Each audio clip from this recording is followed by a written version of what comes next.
ফেনী থেকে ফেনীর last update আপাতত ফেনীর পরশুরাম, তারপরে ছাগল নাইয়া, তারপরে হলো ফুলগাজী, এগুলা থেকে পানি নামা শুরু করছে।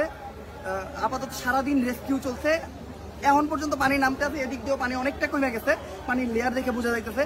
সকালবেলা পানি যে জায়গায় ছিল এখন ওই জায়গার থেকে অনেকটাই নিচে। আমরা আশা করতেছি আগামীকালকের ভিতর পানি এইখান থেকে নাইমা অন্যদিকে চলে যাবো। বাট এইখান থেকে যখন পানি নামতেছে, যেদিক দিয়ে নামতেছে ওই সব দিক তলায় যেতেছে।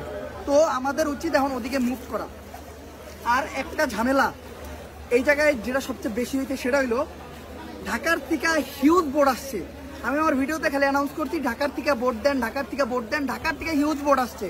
বাট বোটের ভিতর কাহিনীগুলা কি হচ্ছে জানেন?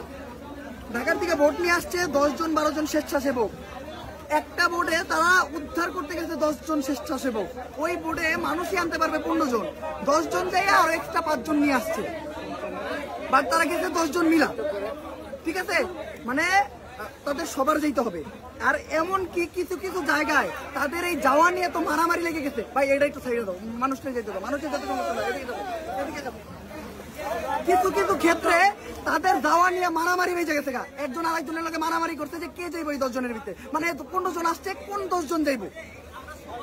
তো তাদের কাছে আমি বিনত, মানে তাদের কাছে কিছু বলার নাই। এটা নিয়ে বারবার এই জায়গায় মাইকিং হয়েছে যে স্বেচ্ছাসেবক যারা আছেন দয়া করে আপনারা 2 জনের বেশি যাইয়েন না।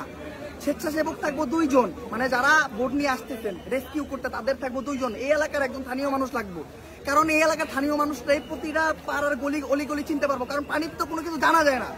তাদের ভিতর একজন আর আরেকজন থাকবো মাঝি, মোটমাট 4 জন যাইবো। 15 জনও যদি একটা বোট ক্ষমতা রাখে একজন, তাও আরো 11 জন উদ্ধার করতে পারবো। কিন্তু আমরা যদি 10 জনই যাই রেস্কিউ